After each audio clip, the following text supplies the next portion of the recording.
வன்னியர் சமூகத்தினர் இடஒதுக்கீடு மூலம் அதிக பயன் பெற்றார்கள் அப்படின்னு சில நாட்கள் முன்னால வெளிப்படுத்தப்பட்ட புள்ளி விவரங்கள் நிச்சயமாக பாமகவை கோபமடை செய்திருக்கு.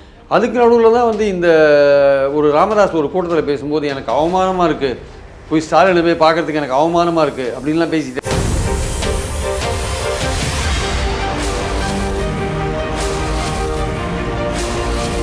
10,000 பேர் இருக்கிற ஒருத்தர் இங்கே ஆண்டுன்னு இருக்காங்க. இங்கே நீங்கள் யார் எங்களை ஆளுறதுக்கு? திமுக ஏமாத்துது வன்னியர்கள் அப்படின்லாம் ஒரு சமூக மக்கள் நம்புவாங்கல்ல. ராமதாஸ் போராடுறாரு, இதுக்குன்னு ஒரு வன்னியர்கள் மத்தியில் ராமதாஸுக்குன்னு ஒரு ஓட் பேங்க் இருக்குங்க. அந்த ஓட் பேங்கை மட்டும் வாங்கி அவர் வின் பண்ண முடியாது, மற்ற ஓட் பேங்க்லாம் சேர்ந்தாதான் வின் பண்ண முடியும். வன்னிய சமூக மக்களுடைய வாக்குகள் அதிமுகவுக்கு போகாமல் தடுப்பு, அதான் முதல் நோக்கமாக. என்ன கேட்டால் அவங்க வன்னியர் சமூக வாக்குகள் திமுகவுக்கு போகிறத தடுக்கிறது கூட முக்கியம் இல்லை, வன்னியர் சமூக வாக்குகள் அதிமுக போக தடுக்கணும். 10.5 எடப்பாடி கொடுத்தாருன்னு பாமகவில் பல பேர் அனுதாபப்பட்டு அவருக்கு ஓட்டு போட்டுருக்காங்க. ஆனால் இன்னும் கூட வன்னியர்களின் ஹீரோவா ராமதாஸ் தான் இருக்காரு நினைக்கிறீங்களா? அவங்க ஹீரோன்னு சொல்ல முடியாதுன்னா, வன்னியர் சங்கம் ஆரம்பித்த காலத்தில் ராமதாஸ் தான் நமக்கு எல்லாமே இருந்த கம்யூனிட்டி. இன்னைக்கு அப்படி இருக்காங்கன்னு ஒரேடியாக சொல்ல முடியாது. அவங்க ஓட் பேங்க் எடப்பாடி ஏற்கனவே 10.5 கொடுத்தாரு, அது ஒர்க் அவுட் ஆச்சா இல்லையான்றது கணக்கு இல்லை, ஏதோ கொடுத்தாரே அப்படின்னு சொல்லிட்டு வன்னியர்கள் பல பேர் அவர் மேலே அனுதாபப்பட்டு ஓட்டு போட்டு இருக்காங்க. பாஜக அணியில் மட்டுமே இருந்தால் பாமக வெற்றி பெறதுக்கான வாய்ப்பே கிடையாது.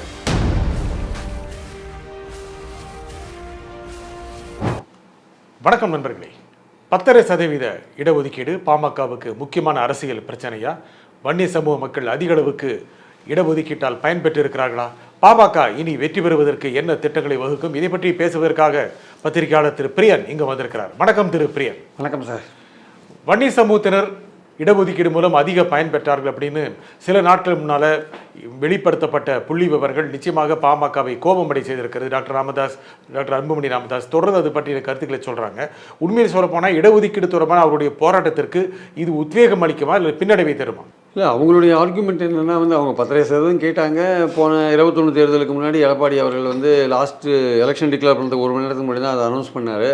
அப்புறம் திமுக தான் ஆர்டர் போட்டாங்க. அது உயர்நீதிமன்றம் போய் சுப்ரீம் கோர்ட்டில் போனோன்னா அவங்க என்ன சொன்னாங்க, இதுக்கு ஒரு டேட்டா வேணும் அப்படின்னு சொல்லிட்டாங்க அவங்க. ஆக்சுவலாக அதாவது வெறும் ஜாதி மட்டுமே காரணம் இல்லை, இடஒதுக்கீடு கொடுப்பதற்கு ஜாதி மட்டுமே காரணம் இல்லை, ஒரு எக்ஸ்ட்ரீமாக ரொம்ப பின்தங்கி நீங்கள் இருக்கீங்கன்னா அதை நிரூபிக்க வேண்டிய கட்டாயம் இருக்குது அப்படின்ற மாதிரி சொல்லிட்டாங்க அவங்க ஆக்சுவலாக. ஸோ அதில் தான் நிற்குது இப்போது ஆக்சுவலாக 10%. அதுக்கு நடுவில் இந்த பாலிடிக்ஸ் மாதிரி விஷயங்கள்லாம் போயிட்டுருக்கிற பார்க்குறோம். அது நடுவில் மந்திரி சிவசங்கர் என்ன சொல்லிட்டாரு, இந்த 20%ல் 10% நீங்கள் கேட்குறீங்க, உண்மையிலேயே வன்னியர்கள் அதுக்கு அதிகமாகவே இருக்காங்க, பல கல்வி நிறுவனங்களில் அப்புறம் வேலை வாய்ப்புலலாம் இருக்காங்க, அதனால் இது உங்களுக்கு நஷ்டம்தான்ற மாதிரி சொல்லிட்டாரு. அதுவே அவங்களுக்கு கோவம், யாருக்கு, பிஎம்கேக்கு. அது மாதிரிலாம் கிடையாதுன்னு அவங்க ஆர்கியூ பண்ணியிருந்தாங்க. அதுக்கு நடுவில் தான் இந்த ஒரு ராமதாஸ் ஒரு கூட்டத்தில் பேசும்போது எனக்கு அவமானமாக இருக்குது, போய் ஸ்டாலினை போய் பார்க்கறதுக்கு எனக்கு அவமானமாக இருக்குது அப்படின்லாம் பேசிட்டாரு. தொடர்ந்து பேசுறதுக்கு அவமானமாக இருக்குலாம் சொல்லிட்டாரு. அது மட்டும் இல்லை, 10,000 பேர் இருக்கிற ஒருத்தர் இங்கே ஆண்டுன்னு இருக்காங்க. இங்கே நீங்கள் யார் எங்களை ஆளுறதுக்கு? நீங்கள் உங்களுக்கு இந்த மண்ணில் உங்களுக்கு எங்கே இடம்? அது மாதிரிலாம் கேட்டார். நீங்கள் 10,000 பேர் தான் இருக்கீங்கன்றது அவர் ஸ்டாலினோட இசைவேளாளர் கம்யூனிட்டி இருக்கிறத சொல்கிறார். உங்களுக்கு இந்த மண்ணில் ஆளுறதுக்கு என்ன உரிமை இருக்குது அப்படி கேட்டார். நாங்கள் பெரும்பான்மை கம்யூனிட்டி, நாங்கள் தான் ஆளணும், நீங்களாம் 10,000 பேர் தான் இருக்கீங்கன்னு. அது கொஞ்சம் டூ மச்சான விஷயம், அது கொஞ்சம் அதிகபட்சமான விஷயம். அவர் முதல்வராக இருக்கார், மக்களால் தேர்ந்தெடுக்கப்பட்ட முதல்வராக இருக்கார். உங்களுடைய கோரிக்கைகள் நீங்கள் அவர்கிட்ட தான் சொல்லணும். அவருக்கு பல சிக்கல்கள் இருக்கலாம். நீங்கள் கேட்குற சாதிவாரி கணக்கெடுப்பை மத்திய அரசு நடத்தணும்னு அவர் சொல்கிறாரு, நீங்கள் சொல்கிறீங்க நீங்கள் நடத்துங்கன்றீங்க. இதை எங்களால் முடியாதுங்க, சென்சஸ் ஆக்ட் 1948 அவங்க தாங்க பண்ணணும்னு அவர் சொல்கிறாரு. அது எடுத்தால் தாங்க 10% கணக்கெல்லாம் கொடுக்க முடியும் அப்படின்னு கவர்மெண்ட் சொல்லுது. நீங்களே எடுத்து உடனே கொடுக்க வேண்டியது தானே, நீங்கள் டிலே பண்ணுறீங்க, வேணும்னே வன்னியர்களுக்கு கொடுக்க மாட்டேன்றீங்க. விக்கிரவாண்டி எலெக்ஷன் வந்தது, அதிமுக போட்டி போடல, அதில் பாமக தோற்று போச்சு. ஏன்னா அவங்களுக்கு என்னென்னா, அவங்களுடைய வன்னியர் ஓட் பேங்கை நம்ம எழுந்துருமோன்னு ஒரு பயம் அவங்களுக்கு, பாமகவுக்கு. 2019 இடைத்தேர்தலையும் அவங்க போட்டி போடல, 2021 ஏடிஎம்கே தான் போட்டி போட்டுது. அப்போ தொடர்ந்து போட்டி போடாத இருந்தால் விக்கிரவாண்டி தமிழ்நாட்டிலே அதிகமான வன்னியர் உள்ள ஒரு இடம், தொகுதி. அதில் நம்ம இந்த வாட்டி போட்டி போட்டுன்னு போட்டாங்க. அவங்க தோற்று போயிட்டாங்க. அவங்க 1 லட்சத்துக்கு மேலே ஓட்டு அவங்க வாங்கினாங்க, இவங்க 65,000 மேலே வாங்கினாங்க. ஸோ வன்னியர்கள் ஓட்டும் பெரும்பாலும் திமுகவுக்கு போயிருக்கு. ஸோ இதெல்லாம் அரசியல் ரீதியாக ஸ்டாலின் பார்க்குறாரு, அவரும் பார்க்குறாரு, அன்புமணியும் பார்க்குறாரு, டாக்டரும் பார்க்குறாரு. இதனால் நம்ம வன்னியர் ஏரியாவில் வன்னியர் அல்லாதவர் ஓட்டும் வாங்குறாங்க, மைனாரிட்டி ஓட்டும் வாங்குறாங்க, பட்டியலினத்தவர் ஓட்டும் வாங்குறாங்க, வன்னியர் ஓட்டையும் வாங்குறாங்க. அப்போ வன்னியர் ஓட்டை நம்ம இன்னும் அந்த அந்த அந்த அந்த கான்ஸ்டியூன்சியை நம்ம புட்டியிலேருந்து விடக்கூடாது, அந்த ஓட் பேங்கை நம்ம விடக்கூடாதுன்னு உங்களுக்கு உடனே இவங்களுடைய பழைய கோரிக்கைன்றது அந்த 10% தானே. அது முதல்ல 20% எம்பிசி கொடுத்தாங்க. அதுலேயே டாக்டருக்கு திருப்தி கிடையாது. கருணாநிதி கொடுத்ததே டாக்டருக்கு திருப்தி கிடையாது. அவர் வந்து அதிகமாக எதிர்பார்த்தார். 20% 109 ஜாதியை அடைக்கிட்டாங்க. அதில் வன்னியரும் ஒருத்தராக போயிட்டாங்க. அதில் எங்களுக்கு எக்ஸ்க்ளூசிவாக கொடுக்கணும் தான் அவர் கேட்டார். அது கருணாநிதி என்ன பண்ணிட்டாரு, வேட்டோ கவுண்டர் அவர் இவர் சீர்பரம்பினர் எல்லாரையும் உள்ளே சேர்த்துட்டார் அவர். அதனால் அவங்களுக்கு கொஞ்சம் அது வந்து பெரிய திருப்தி கொடுத்துன்னு சொல்ல முடியாது. இருந்தாலும் கொடுத்தது ஓகே அனுபவிச்சிருந்தாங்க. இப்போ 10% எக்ஸ்க்ளூசிவாக எடப்பாடி கொடுத்த உடனே எடப்பாடிக்கு ஒரு நல்ல பேர் வந்துச்சு வன்னியர்கள் மத்தியில். அதனால தான் வந்து பார்லிமெண்ட் எலெக்ஷனில் மத்திய வட மாவட்டங்களில் வன்னியர்கள் அவருக்கு ஓட்டு போட்டாங்க, பாஜகக்கெல்லாம் ஓட்டு போடல. ஆனால் அதே சமயம் பார்த்தீங்கன்னா பாமக யார் கூட சேர்ந்தாலுமே அந்த சேர்ற அதிமுக திமுக விரும்பினதை தவிர பாமக விரும்ப மாட்டேங்குது. என்ன காரணம்? ஓட்டு டிரான்ஸ்ஃபர் ஆக மாட்டேங்குது. அதிமுக ஓட்டு டிரான்ஸ்ஃபர் ஆக மாட்டேங்குது, பாமக ஓட்டு டிரான்ஸ்ஃபர் ஆக மாட்டேங்குது. 2 தடவை தான் அது மாதிரி நல்லா நடந்தது. 2001 அதிமுக ஓட்டு ஓரளவுக்கு டிரான்ஸ்ஃபர் ஆகி ஒரு 21 இடங்களை ஒன்று பிடிச்சாங்க.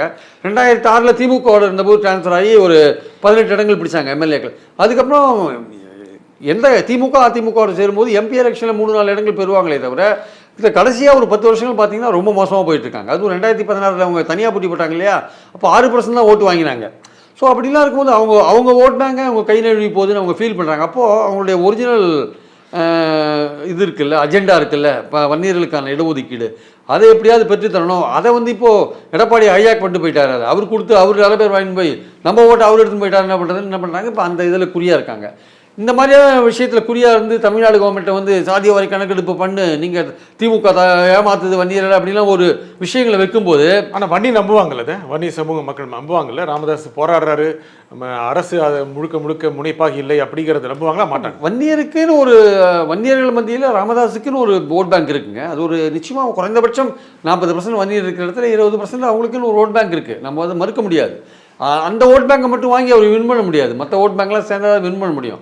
ஆனால் அந்த ஓட் பேங்க்கில் அவரை நம்புறவங்களும் இருக்காங்க. அது ரொம்ப மிந்தி மாதிரி ஏறலை. அது ஆக்சுவலாக அது கொஞ்சம் இறங்கிட்டு இருக்கு. அது வந்து இறங்குற சூழலில் இருக்கிறதுனால தான் இவங்க வந்து மறுபடியும் அந்த விஷயத்தை வந்து தீவிரமாக எடுக்கிறத நம்ம பார்க்குறோம் நம்ம.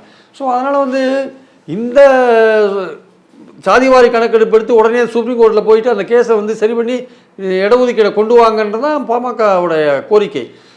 அதுக்கு நடுவில் சிவசங்கர் இது மாதிரி சொல்லிட்டாரா, நீங்களே அதிகமான இடத்துல தான் இருக்கீங்க, உங்களுக்கு 10% ரொம்ப கம்மி, நீங்களே உங்களை குறைச்சிக்காதீங்கன்ற மாதிரி சொல்லிட்டாரா. அதுக்கு நடுவில் தான் இந்த ராமதாஸ் வேறு எப்படி அவமானமாக இருக்கலாம் பேசிட்டாரா. அது வந்து நிச்சயமாக திமுக தரப்பில் வந்து அதை ரசிக்கலை. ஏன்னா ஒரு முதல்வர், தேர்ந்தெடுக்கப்பட்ட முதல்வர், அவரை பார்த்து எனக்கு அவமானமாக இருக்குன்னா ஒருத்தர் சொல்கிறாருன்னா அது எப்படி சார் அவங்க ஏற்றுப்பாங்க? இப்போ சீமான் கூட அந்த பாட்டெலாம் பாடினார், அது அவருக்கு பிடிக்கல அவங்களுக்கு. ஆக்சுவலாக அவங்க அதுக்கு எதிர் நடவடிக்கைலாம் எடுப்பாங்களா, அதான் கேசட்லாம் வெளியில் வர்றாங்க. ஸோ நான் சொல்கிறது இந்த கான்வர்சேஷன்லாம் வெளில வருது. ஸோ அரசியலாக தான் சந்திக்கணும். ஸோ அப்படி இருக்கும்போது அன்புமணி சங்கடப்படுற மாதிரி ஒரு விஷயங்கள் என்ன வந்ததுன்னா, ஆர்டிஐயில் பர்டிகுலர்ஸ் கேட்டாங்க. அந்த ஆர்டிஐ பர்டிகுலர்ஸில் பார்க்கும்போது குரூப் 4, குரூப் 3 இதெல்லாம் கொஞ்சம் லோயர் போஸ்ட் வச்சுக்கோங்களேன். கொஞ்சம் அந்த போஸ்டெல்லாம் வன்னியர்கள் கொஞ்சம் 10% அதிகமாகவே இருக்கிற மாதிரி, அப்புறம் எஜுகேஷனில் மெடிக்கல் இன்ஜினியரிங் சீட்டு இதெல்லாம் கொஞ்சம் அதிகமாகவே இருக்கிற மாதிரியான ஒரு ஃபிகர்ஸ் வருது. அதுவும் குறிப்பிட்ட வருஷம் தான் வச்சுக்கோங்களேன், 18லேருந்து 22 இல்லை 13லேருந்து 19 அப்படி ஒரு ஸ்பெசிஃபிக் இயர்ஸ். ஆர்டிஐயில் என்ன கேட்டாங்களோ அதுக்கு பதில் அதை வந்து கவர்மெண்ட்டே வந்து எல்லா பத்திரிகையும் கொடுத்ததுன்னு அன்புமணி சொல்கிறார். பட் அப்படி நம்ம நினைக்க முடியாது. ஆர்டிஐயில் ஒருத்தன் வாங்குறான்னா அவன் வந்து இந்த இன்ஃபர்மேஷன் எல்லாருக்கும் போட்டுன்ட்டு கொடுத்துருப்பான். ரெண்டாவது ஆர்டிஐயில் கொடுக்குற இன்ஃபர்மேஷன் கவர்மெண்ட் வந்து மறுக்க முடியாது, உண்மையான இன்ஃபர்மேஷனாக இருக்கணும். ஆனால் அன்புமணி சொல்கிறாரு, நீங்கள் வந்து உண்மையை வந்து முழுசாக சொல்லலை, உண்மையை பாதி சொல்கிறீங்க. குரூப் 1 போஸ்ட்டு, குரூப் 2 போஸ்ட்டை சொல்லுங்கள். இதை 950 டிஜிபி, டிஐஜி, எல்லா அடிஷ்னல் டிஜிபிலாம் இருக்காங்க, அதில் எத்தனை வன்னியர் இருக்காங்க, கலெக்டரில் எத்தனை வன்னியர் இருக்காங்க, டெப்டி கலெக்டரில் எத்தனை வன்னியர் இருக்காங்க, அந்த கணக்கெலாம் கரெக்டாக சொல்லுங்கள். தமிழ்நாடு அரசோட குரூப் 1 நடத்துகிற எக்ஸாமில் அதில் வன்னியர்களை எப்படி சொல்லுங்கள். அதே மாதிரி குரூப் 2ல் சொல்லுங்கள். நீங்கள் குரூப் 3, குரூப் 4, குரூப் 3லாம் சொல்கிறீங்க, அதெல்லாம் வேண்டாம் அப்படின்ற மாதிரி விஷயத்த சொல்கிறார். குரூப் 2 கூட அந்த பதவி உயர்வு மூலமாக பதவி உயர்வு பெற்றவர் தான் வாய்ப்பு கிடைச்சிருக்கு. டெப்டி கலெக்டராக வந்திருக்காரு. குரூப் 2ல் முதல்ல செலக்ட் ஆகிருப்பார், அப்புறம் பதவி உயர்வு பெற்று டெப்டி கலெக்டர் குரூப் 1ல் போயிருப்பார். நீங்கள் அதெல்லாம் சொல்கிறீங்க, அப்புறம் அதெல்லாம் சொல்லாத நீங்கள் நேரடியாக தேர்ந்தெடுக்கப்பட்டவங்க எவ்வளோன்னு சொல்லுங்கன்னு இப்போது டேட்டா வைஸ் வந்து ஒரு போராட்டம் நடந்துட்டு. அந்த சரிதானே டாக்டர் அன்புமணி ராமதாஸ் கேட்குறது முக்கியமாக உண்மையை சொன்னால் குரூப் 1 எத்தனை பேர் செலக்ட் ஆனாங்க, அவங்க ஆகலை அப்படிங்கிறது மறுப்பு தானே, அது போய் சேரும் தானே. நம்ம குரூப் 1 வந்து deputy collector, deputy super police இந்த மாதிரி கிரேட்லாம் வரும். அதில் ஆக்சுவலாக கோஆப்டிவ் ரிஜிஸ்ட்ரார் இந்த மாதிரி வரும், அசிஸ்டன்ட் ரிஜிஸ்ட்ரார் அந்த கிரேடில் வரும். அவங்க ப்ரொமோஷனில் தான் அந்த பெரிய போஸ்ட்டுலாம். இப்போ டிஎஸ்பியாக ஒருத்தன் குரூப் 1 வரான்னு வச்சுக்கோங்களேன், ஒரு 10 வருஷம் சர்வீஸ்க்கு அப்புறம் ஐபிஎஸ் ஆகும் அவன். அந்த நீங்கள் ப்ரொமோஷனில் போவான். ஆனால் அதே சமயம் யூபிஎஸ்சியிலேருந்து ஐபிஎஸ் நேரடியாக வரும், அது கணக்கு தனி, அது அங்கே இருக்கிற ரிசர்வேஷன் வேறு. இந்த டிஎஸ்பியில் எத்தனை பேர் வந்தான், அப்படின்னு இருக்குல்ல, அந்த குரூப் ஒன்றில் எத்தனை பேர் வந்தால் அந்த கணக்கை கொடுக்கணும்ல. அப்போ அன்புமணி கேட்குற விஷயம் என்னென்னா, 1989 இந்த 20% எம்பிசி கொடுத்த பிறகு 89லேருந்து இன்னி வரையும் இல்லை போன வருஷம் வரையும் கூட வச்சுக்கோங்க, அதில் குரூப் 1 குரூப் 2 குரூப் 3 குரூப் 4 இதிலெல்லாம் வந்து எத்தனை 20 எம்பிசி 20%ல் எந்தெந்த காஸ்ட்டுக்கு எவ்வளோ எஜுகேஷன் இன்ஸ்டிடியூஷன்லையும் வேலையிலையும் பங்களிப்பு கிடச்சிருக்கு, அவங்க வந்து வந்திருக்காங்க அப்படின்றத நீங்கள் புள்ளி விவரம் வெளியிடுங்கன்னு சொல்கிறார். அது வந்து கவர்மெண்ட் ஈஸி தான். 89 எடுக்கிறது ஒன்றும் பெரிய விஷயம் கிடையாது. கொஞ்சம் நாளாகுமே தவிர ஈஸியாக இப்போல்லாம் எல்லாமே கணினி மயமாக இருக்கிறதுனால ஈஸியாக எடுத்துடலாம். அந்த புள்ளி விவரத்தை கொடுக்கலாம். ஆனால் அந்த புள்ளி விவரம் ஏன் கொடுக்கணும் அப்படின்னா, நாளைக்கு சுப்ரீம் கோர்ட்டில் அந்த கேஸை ஆர்கியூ பண்ணும்போது கூட இந்த விஷயங்கள்லாம் கொடுக்கணும். ஏன்னா வன்னியர்களுக்கு வந்து அந்த 20%ல் 20%ல் அவங்களுக்கு சரியான இது கிடைக்கல. அவங்களுடைய மக்கள் தொகை வந்து 14%ன்னு அன்புமணி சொல்கிறார். ஆனால் மக்கள் தொகை 14%ன்றது அவர் சொல்கிற விஷயத்தை நம்ம எப்படி எடுத்துக்க முடியும்? அன்லஸ் கணக்கெடுப்பு நடந்தாலே தவிர தெரியாது. அப்போ இன்றைக்கி இருக்கிற மக்கள் தொகைக்கு ஏற்ப அவங்களுக்கு அந்த ரெப்ரசன்டேஷன் ப்ரொப்போர்ஷனாக இருக்கா, இல்லை அந்த மக்கள் வந்து உண்மையிலேயே வந்து கல்வி பொருளாதார சமூக நிலையில் பின்னாடி இருக்காங்களா அப்படின்ற விஷயத்தை பார்க்கணும்.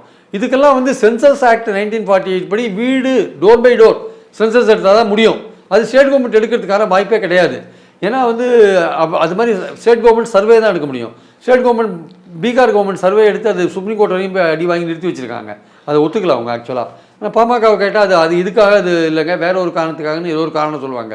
அல்டிமேட்டாக கிளியராக ஸ்டாட்டிஸ்டிக்கல் டேட்டா கொடுத்து ஒரு குவான்டிஃபையபிள் டேட்டா கொடுத்தா அவங்க ஒத்துப்பாங்க. அந்த டேட்டா எப்படி கிடைக்கும்னா, சமூக door by door census act 1948 படி போயிட்டு அதை எனுமரேட் பண்ணால் தான் அந்த டேட்டா கிடைக்கும். அதுதான் ஸ்டேட் கவர்மெண்ட்டுக்கு அந்த அதிகாரம் கிடையாதுன்றது இவங்களுடைய பாயிண்ட்டு. இல்லை ஸ்டேட் கவர்மெண்ட் பண்ணலான்றது பாமக பாயிண்ட்டு. என்ன அரசியல் நடக்கும் இதில்?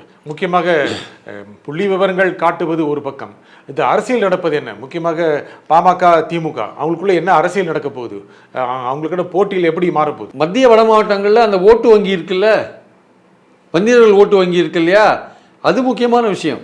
ஆனால் வந்து வன்னியர்கள் ஓட்டு வங்கின்றது தற்சமயத்துக்கு வந்து திமுக கூட்டணியில் வந்து ரொம்ப பெரிய அளவுக்கு அது வந்து அவங்களுக்கு உதவி பண்ணலைன்றது என்னுடைய கருத்து. ஏன்னா வன்னியர்கள் இருக்கிற ஏரியாலேயே வன்னியர்கள் அல்லாதவர்கள் பட்டியலில் தவிர நிறைய ஈக்குவலண்ட்டாக இருக்காங்க. அப்புறம் வன்னியர் அல்லாத இடைநிலை ஜாதிகள் இருக்காங்க, அப்புறம் மைனாரிட்டிகள் இருக்காங்க. இந்த ஓட்டுக்களை வந்து பெரும்பான்மை ஓட்டுக்களை திமுக பெறுது. வன்னியர்லேருந்து கொஞ்சம் பெறுது. 40% இருக்கிற 30% இருக்கிற வன்னியரில் 5% 10% அவங்க வாங்குறாங்க. பெரும்பான்மை அவங்களுக்கு தான் போகுது. அதனால் வந்து இந்த Stalin has come to a conclusion. அது எனக்கு அப்படி தான் தோணுது ஆக்சுவலாக. வந்து இந்த விக்ரவாண்டி எலெக்ஷனுக்கு அப்புறம் அந்த கணக்கில் வந்துருப்பாரோ. இந்த ஆர்டிஐ விஷயங்கள் எல்லாம் வெளியில் வருது, அன்புமணி தீவிரமாக எதிர்க்கிறாரு. இல்லை இந்த ஆர்டிஐ விஷயங்கள்லாம் வெளியிட வேண்டிய அவசியம் இல்லை. அவர் முழு கணக்கே வெளியிடலாம், 1989லேருந்தே வெளியிடலாம். ஒருவேளை ப்ராபபிளி திமுக என்ன நினைக்குதுன்னா வந்து மத்திய வட மாவட்டங்களில் நம்ம பாமக இல்லாதையே கூட வெற்றி பெறத்துக்கான வாய்ப்பு இருக்குது. நமக்கு எப்படியா இருந்தாலும் நம்ம வந்து நியாயமாக 10.5 கொடுக்கறதுக்கான விஷயங்களை நம்ம எடுக்கலாம். ஜாதிவாரி கணக்கெடுப்புக்கெல்லாம் நம்ம வந்து முறைப்படி என்ன பண்ணணுமோ அது மத்திய அரசை வலியுறுத்துறது, கோர்ட்டில் போய் ஆர்கியூ பண்ணுறது, அது அன்புமணியே ஒத்துக்கிறார். 10.5% கோர்ட்டிலலாம் ஒழுங்காக ஆர்கியூ பண்ணாங்க திமுக கவர்மெண்ட்டில். அப்புறம் இந்த நீதிபதி பாரதிதாசன் கமிட்டியை போட்டு எக்ஸாமின் பண்ண சொன்னாங்க, பதிலெலாம் தயார் பண்ண சொன்னாங்கிறதெல்லாம் அவங்க ஒத்துக்கிறாங்க. நடுவில் வந்து இந்த ராமதாஸ் பேசினது அவமானமாக இருக்குன்னு பேசினது, அப்புறம் இந்த மாதிரியான இந்த விக்ரவாண்டி எலெக்ஷன்ஸு இதெல்லாம் வந்ததில் வந்து என்னாச்சுன்னா அல்டிமேட்டாக வந்து இது ஒரு அரசியல் ரீதியாக மாறிடுது ஆக்சுவலாக. அப்போ இப்போது என்ன மனநிலை இருக்குன்னா, திமுக சைடில் என்ன மனநிலை இருக்குன்னா, எப்படியாவது வந்து நம்ம கோர்ட்டில் வந்து நம்ம புள்ளி விவரங்கள்லாம் கொடுத்து நம்ம ஹெல்ப் பண்ணலாம் வன்னியர்களுக்கு, அதில் ஒன்றும் நமக்கு பிரச்சனை கிடையாது. ஆனால் அந்த புள்ளி விவரங்களை எடுக்க வேண்டியது சென்ட்ரல் கவர்மெண்ட் தான் அப்படின்றது இவங்களோட ஸ்டாண்டு. அவங்க பாமக ஸ்டாண்டு என்னென்னா, திமுகவை எதிர்த்து நீங்கள் வேணும்னே எடுக்காது இருக்கீங்க, வன்னியர்களுக்கு நீங்கள் வந்து ஒரு அநீதி இழைக்கிறீங்க அப்படின்னு சொல்லி அவங்களுடைய ஓட் பேங்கை தக்க வைக்கிறது. அவங்க ஓட் பேங்கை எழுந்துருக்காங்க, அவங்க ஃபீல் பண்ணுறாங்க. ஸோ அதை தக்க வைக்கிறது அவங்களுடைய முயற்சியாக இருக்குது ஆக்சுவலாக. அப்படி தக்க வச்சா கூட முழு ஓட் பேங்க் அவங்களுக்கு கிடைக்கிறதுக்கான வாய்ப்பே இல்லை இப்போது. ஏன்னா அதில் அவங்களுக்கு இன்னொரு ஆபத்து என்னென்னா, எடப்பாடி கொஞ்சம் அந்த வன்னியர்கள் ஓட்டை கொஞ்சம் தட்டின்னு போகிறார். இந்த அவர் 10.5 கொடுத்தாருன்னு அவர் மேலே கொஞ்சம் பரிதாபப்பட்டு ஏடிஎம்கே ஓட்டு கொஞ்சம் போயிருக்கு அதில். அதனால் அதையும் அவங்க வாங்க வேண்டிய அவசியம் இருக்குது. யார் பாமக. இந்த எலெக்ஷனுக்கு இன்னும் 1.5 வருஷம் இருக்குது. அந்த சமயத்தில் இந்த வன்னிய சமூக மக்களுடைய வாக்குகளை கவர்வதற்கு பாமக என்ன திட்டங்கள் வைக்கும்? முக்கியமாக இந்த மாதிரியான தாக்குதல் தொடுப்பது மூலம் வன்னிய சமூக மக்களுடைய வாக்குகள் அதிமுகவுக்கு போகாமல் தடுப்பது, அதான் முதல் நோக்கமாக. என்ன கேட்டால் அவங்க வன்னியர் சமூக வாக்குகள் திமுகவுக்கு போகிறத தடுக்கிறது கூட முக்கியம் இல்லை, வன்னியர் சமூக வாக்குகள் அதிமுகவுக்கு போக தடுக்கணும். 10.5 எடப்பாடி கொடுத்தாருன்னு பாமகவில் பல பேர் அனுதாபப்பட்டு அவருக்கு ஓட்டு போட்டுருக்காங்க. அதுவும் அவங்க இருக்கிற உண்மையிலேயே வன்னியர்கள் வந்து பாமக ஜெயிக்கணும்னு நினச்சிருந்தாங்கன்னா 21 தேர்தலில் வந்து மத்திய மாவட்டங்களில் வட மத்திய மாவட்டங்களில் பாமக கேண்டிடேட்ஸ் நிறைய வின் பண்ணியிருக்கணும்ல, வின் பண்ணவே இல்லை. மயிலம் தொகுதியில் ஒன்றுக்கு தான் வின் பண்ணாங்க. ஆனால் அதே சமயம் அதிமுக கேண்டிடேட்ஸ்லாம் வின் பண்ணியிருக்காங்க. அது எப்படி நடந்தது ஆக்சுவலாக? ஆனால் சேலத்தில் பாருங்கள், வன்னியர்களும் கவுண்டர்களும் ஒன்றுபட்டு ஓட்டு போட்டதில் சேலத்தில் 9 இடங்களில் அதிமுக கூட்டணியும் பாமக கூட்டணியும் வின் பண்ணிச்சு. தருமபுரியிலையும் கொஞ்சம் ஹெல்ப் பண்ணிச்சு. ஸோ தருமபுரியில் 2, சேலத்தில் 2, மயிலத்தில் 1, மொத்தம் 5 பேர் உறுப்பினர் ஆகிட்டாங்க. ஆனால் மத்திய வட மாவட்டங்களில் பாமகவுக்கு எந்த விதமான ஆதாயமும் இல்லை. அப்போ நம்ம நிலைமை எவ்வளோ மோசமாக இருக்குது அப்படின்னு பாமகவே நினைக்கிறாங்கன்னா, நம்ம ஏறி விழுப்புரம், கடலூர், திருவள்ளூர்லேருந்து காஞ்சிபுரம் ஆரம்பித்து பார்த்தீங்கன்னா, ஏன்னா நம்ம ஆட்கள் யாருமே கிடையாது, எம்எல்ஏ கிடையாது, ஒன்லி மயிலத்தில் மட்டும்தான் இருக்காங்க. இவ்வளோ இடத்துல நம்ம ஸ்ட்ராங்காக இருக்கோம். அப்போ நம்மளோட வீக்காக இருக்கும். நம்ம எப்படி நம்மளுடைய ஓட் பேங்கை மறுபடியும் தக்க வைக்கிறது? அது வந்து அதிமுகவுக்கு போட்ட பாமக வன்னியர்கள்லாம் அதிமுகவுக்கு போட்டாங்க வச்சுக்கோங்க, அப்புறம் நீங்கள் அதிமுகவோட கூட்டணியில் சேர வேண்டிய கட்டாயத்துக்கு தள்ளப்பட்டுருவீங்க. அது 26 தேர்தல் எப்படி போகும், எப்படி ஆகலாம், கூட்டணியில் எப்படி அமையும் சொல்ல முடியாது. அப்போது இந்த 1.5 வருஷ காலம் அந்த ஓட் பேங்கை நம்ம பக்கம் கொண்டு வரணும். அது எப்படின்னு பார்த்து அதுக்கேற்ற பாலிடிக்ஸை அன்புமணி இப்போ பண்ணுறேன். ஏன்னா முக்கியமாக இப்போ என்ன சொல்லியிருக்காங்க, மாவட்ட செயலாளருக்கு தவிர தொகுதிகளுக்கு செயலாளர்கள் நியமிக்கப்படுவார்கள், சிறந்த துணைத் தலைவர்கள்லாம் நியமிக்கணும் அப்படின்லாம் சொல்லிட்டு இருக்காங்க. இந்த கூட்டணி அப்படிங்கிறது பாஜகவோட இருந்திட வாய்ப்பு இருக்கா, இல்லை அதிமுகவோட சோதனை செய்ய வாய்ப்பு இருக்கா மறுபடியும்? இல்லை, மறுபடியும் வந்து உங்களுக்கு வந்து 26 நோக்கி போகும்போது பாமக எந்த மாதிரி டிசிஷன் எடுப்பாங்கன்னு சொல்ல முடியாது. தற்சமயத்துக்கு பார்லிமெண்ட் எலெக்ஷனில் பாஜகவோட சேர்ந்தாங்க. அதிமுக அந்த பக்கம் எதிர்பக்கம் இருந்தபோது அதிமுகவுக்கு பாமகவோட ஓட்டெல்லாம் கொஞ்சம் போச்சு. அந்த மாதிரி இருக்கிற போது 26 தேர்தலில் பாஜக என்ன மாதிரியான ஒரு கூட்டணி அமைக்கிறதுக்கு ட்ரை பண்ணுவாங்கன்னு தெரியாது. இங்கே அண்ணாமலை இல்லாத போது பாஜக அதிமுக நெருங்கிறதுக்கான வாய்ப்பு இருக்குது. அண்ணாமலை இல்லாத சூழலில் நெருங்கிறதுக்கான வாய்ப்பு இருக்கும்போது அதுலேயே பாமக, தேமுதிக எல்லாரும் சேர்ந்தாங்க வச்சுக்கோங்க, அது வந்து ஒரு பலமான கூட்டணியை அமைக்கிறதுக்கான வாய்ப்புகள் இருக்குது. ஸோ அந்த மாதிரி ஒரு சூழல் வரும்போது பாமக அதில் சேர்ந்து நமக்கு ஏதாவது வாய்ப்பு கிடைக்குமான்னு ட்ரை பண்ணி பார்ப்பாங்க எம்எல்ஏ எலெக்ஷன்ஸில். அது மாதிரி இல்லை, அதிமுகவும் பாஜகவும் சேரவே மாட்டாங்க, பிரிஞ்சே இருப்பாங்க. அப்படின்ற போது பாமக என்ன மாதிரி ரோல் எடுப்பாங்கன்றது அந்த சூழலை பொறுத்து அவங்க எடுப்பாங்க ஆக்சுவலாக. ஆனால் அதுக்கு முன்னாடியே வன்னியர்கள் மத்தியில் நம்ம ஏற்கனவே வாக்குகள் இழந்துட்டுருக்கோம். போராட்டத்துக்கு இந்த 10.5 எடப்பாடி தான் கொடுத்தாருன்னு அவர் பக்கம் கொஞ்சம் பேர் போயிட்டு இருக்காங்க. அதை நம்ம மீட் எடுக்கணும். திமுகவுக்கு ரொம்ப வன்னியர்கள் இல்லை, ஒரு 5லேருந்து 10% இருந்தாங்க கூட அந்த திமுகவை ஒரு நீங்கள் எதுவுமே செய்ய மாட்டேன்னீங்க, 10.5 கொண்டதுக்கு ஒன்றும் செய்ய மாட்டேன்னு சொல்லி அந்த ஓட்டையும் நம்ம எடுக்கணும். ஸோ வன்னியர் ஓட் பேங்க்கில் நம்மளுடைய ஆதிக்கத்தை மீண்டும் நிலைநிறுத்தணும் அப்படின்னு அவங்க பார்க்குறாங்க. பட் அவங்க ஒரு விஷயத்தை மறந்துடுறாங்க, வன்னியர் ஓட் பேங்கை தாண்டி அவங்க எவ்வளோ எடுக்கிறாங்களோ அதை பொறுத்து அவங்களுடைய வெற்றி அமையும். அவங்க வன்னியர் ஓட் பேங்கே சுருக்கின்னு போயிருந்தாங்க வச்சுக்கோங்களேன், அது ஒரு குறிப்பிட்ட சதவீதத்துக்கு மேலே அது ஏறதுக்கான வாய்ப்புகளே கிடையாது. அதுலேயே எரோட ஆயிரம் மாதிரி இருக்கு. அதுவே அந்த எரோட தடுக்கிறது முதல் வேலை. அவங்களுடைய முக்கியமான வேலை 2 வேலை. ஒன்று, இந்த மாதிரி 10.5க்கு தீவிரமான குரல் கொடுத்து திமுகவையும் எதிர்த்து அதிமுகவுக்கு போகிற ஓட்டையும் இழுத்து எல்லாத்தையும் பண்ண வேண்டியிருக்கு, அது ஒரு வேலை. 2வது வந்து வன்னியர்களையும் தாண்டி ஓட் பேங்கை வந்து கொண்டு போக வேண்டிய அவசியம் இருக்குது. இந்த 1.5 வருஷத்தில் வந்து எந்த வேலையை அவங்க பண்ணுறாங்க, தீவிரமாக பண்ணுறாங்க, சரியாக பண்ணுறாங்க, வன்னியர்களோட ஓட் பேங்கை திருப்பி மீட் எடுக்கிறாங்களா, வன்னியர் அல்லாதவர்கள் பக்கத்தில் வந்து வாக்குகளை அவங்க வாக்குகளை பெறத்துக்கு என்ன முயற்சி பண்ணுறாங்க, இது 2 பொறுத்து தான் பாமகவுடைய எதிர்காலம் அமையும். இப்போ சிக்கல்ல இருக்குன்னு நினைக்கிறீங்களா பாமக? சிக்கல்ல தான் இருக்கு, சிக்கல் இருக்கா? சிக்கல்ல இருக்கு, அதோட ஓட்டு வங்கி சிக்கல்ல இருக்கு. ஒரு ஒரு கணிசமான ஓட்டு வங்கி அதிமுக பக்கத்துலையும், கொஞ்சம் ஓட்டு வங்கி அவங்களே வந்து காலப்போக்கில் இழந்த ஓட்டு வங்கி கொஞ்சம் போயிடுச்சு. அதுக்கு ஒரு திமுக பக்கம் கொஞ்சம் இருக்கு. ஸோ அதிமுகவுக்கு போன ஓட்டு வங்கியை இழுக்கணும், திமுகவை குறை சொல்லி அவங்க பக்கம் இருக்கிற வன்னியர்ஸை இழுக்கணும், நம்ம ஏற்கனவே பாமக மேலே நம்பிக்கை இல்லாமல் போன வன்னியர்ஸை மீட் எடுக்கணும். இந்த மாதிரி வன்னியர் ஓட் பேங்கை கன்சாலிடேட் பண்ணுறதுக்கு இந்த 10.5 ஒரு முக்கியமாக பயன்படுத்துகிறாங்க. அது கிடச்சிருத்து வச்சுக்கோங்க, அது ஒரு பெரிய வெற்றிகரம். 1.5 வருஷ காலத்தில் அது கிடச்சிதுன்னா நிச்சயமாக அதை வச்சுட்டு ஒரு பாலிடிக்ஸ் அவங்க பண்ணுறதுக்கான வாய்ப்பு இருக்குது. அதே சமயம் வந்து வன்னியர் அல்லாத ஒரு ஓட் பேங்கை நம்ம எப்படி கவர்றதுன்றதை யோசிக்கணும். ஆனால் இன்னும் கூட வன்னியர்களின் ஹீரோ ராமதாஸ் தான் இருக்கான்னு நினைக்கிறீங்களா? அவங்க ஹீரோன்னு சொல்ல முடியாதுன்னா, இந்த காலத்தில் வந்து எந்த ஒரு கம்யூனிட்டியுமே யாரையுமே வந்து முழுசாக நம்புறது கிடையாது. அவர் கட்சி ஆரம்பித்த காலத்தில், இல்லை வன்னியர் சங்கம் ஆரம்பித்த காலத்தில் ராமதாஸ் தான் நமக்கு எல்லாமே இருந்த கம்யூனிட்டி. இன்றைக்கி அப்படி இருக்காங்கன்னு ஒரேடியாக சொல்ல முடியாது. அவங்க ஓட் பேங்க் குறைஞ்சதுலேருந்து தான் நம்ம இதெல்லாம் பேசணும். ஆக்சுவலாக அவங்க ஓட் பேங்க் குறைஞ்சி 10.5 கொடுத்ததுனால எடப்பாடி சைடு தாவின ஓட் பேங்க்கு. அதே சமயம் திமுக பக்கமும் ஓரளவுக்கு, திமுகவும் வன்னியர்களில் கணிசமான மந்திரிகள் இருக்காங்க இல்லையா, அவங்களும் வந்து 10.5 நான் கொடுக்க மாட்டேன்னு என்றைக்குமே சொன்னதில்லை. அவங்களும் அதுக்கான வேலைகளை செஞ்சுட்டு தான் இருக்காங்க. நடுவில் இந்த அன்புமணி பண்ணுற பாலிடிக்ஸோ டாக்டர் ராமதாஸ் பண்ணுற பாலிடிக்ஸையோ பதிலடி கொடுக்கறதுக்காக தான் இந்த RTI ரிப்ளை போன்ற விஷயங்களை எடுத்து வெளியில் விடுறாங்களே தவிர, அவங்கள பொறுத்த மட்டும் வன்னியர்களுக்கு கொடுக்க வேண்டாம்னு நினைக்கிறது. ஏன்னா மத்திய வட மாவட்டங்களும் அவங்களும் ஒரு சைசபிள் கணிசமான சக்தியாக இருக்காங்க. ஆனால் அவங்க வந்து அன்புமணியை வந்து டாக்டர் ராமதாஸையும் அன்புமணியை எடுத்து பாலிடிக்ஸ் பண்ணுவாங்க. அவங்ககிட்ட இருக்கிற வன்னியர்களை இழுக்க முடியுமான்னு நம்ம திமுகவும் ட்ரை பண்ணுவாங்கல்ல.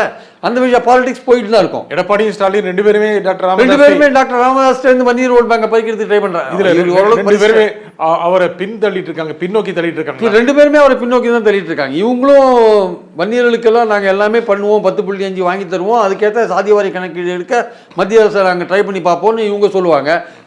அன்புமணி சொல்லுவார், நீங்கள் ஏமாத்துறீங்க, நீங்களே எடுக்கலாம், நீங்கள் வந்து வன்னியர்களை ஏமாத்துறீங்கன்னு சொல்லி திமுகவுக்கு எதிரான ஒரு vote bank, Vanniyar vote bank அவர் ட்ரை பண்ணி பார்ப்பாரு.